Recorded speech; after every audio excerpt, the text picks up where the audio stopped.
মধ্যনগরে পরকীয়ার হাত ধরে টাকা পয়সা নিয়ে পালিয়েছেন ইউপির মহিলা মেম্বার।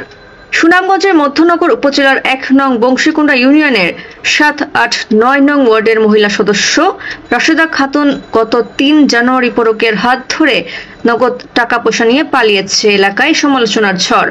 পরিবার ও এলাকাবাসী সূত্রে জানা যায়, দুটি মেয়ে ও একটি ছেলে সন্তান রেখে এইভাবে চলে যাবে ভাবতে পারেনি কেউ। পার্শ্ববর্তী নেত্রকোনা জেলার সদর উপজেলার কুলিয়া মাইজপাড়া গ্রামের মোহাম্মদ শাহজাহান মিয়ার ছেলে মোহাম্মদ দেলোয়ার মিয়ার সাথে তার অবৈধ সম্পর্ক রয়েছে। এর আগেও কয়েকবার পালানোর চেষ্টা করেছিল, কিন্তু সফল হতে পারেনি। রাশেদা খাতুনের স্বামী মুফাজ্জল বলেন, আমি বাড়ির থেকে যখন সকালে এক লগে বাড়িছি, বাড়ি হারিয়া বাজারে গেছে।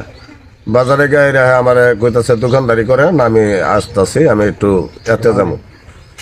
পরে টাকা পয়সা যা ছিল আমি সোমবার দিন বিক্রি করে আনছি, দোকানদারি করিয়া আমার ব্যবসার টাকা টোকা যা ছিল, স্বর্ণের অলঙ্কার টলঙ্কার যা ছিল সব কিছু এটি নিয়ে কাপড় চোপড় যা আছে আমার লুটপাট করিয়া সব ৮০-৮০ কাছটা আরো টাকা পয়সা যা ছিল সব দায়িত্ব করিয়া লুটপাট করিয়া সে নিখোঁজ হয়ে যায় আমার তরফ থেকে। তার ফোন নাম্বার আমি বিকাল ৩টা 12টার পর থেকে আমি ফোন দিই, ফোন ঢুকে না, তখন খালি শুধু ব্যস্তই পাই। তখন ফোন দেওয়ার সাথে সাথে 2টার দিকে আমার কাছে একটু ফোন ধরলো যে আমি বাড়িতে আইতাছি, এই পর্যন্তই করলো। পরে 2টার পরে থেকে যে ফোন বন্ধ করছে, তার আর ফোন খুলে নাই, আমি আর তার খোঁজ পাই না।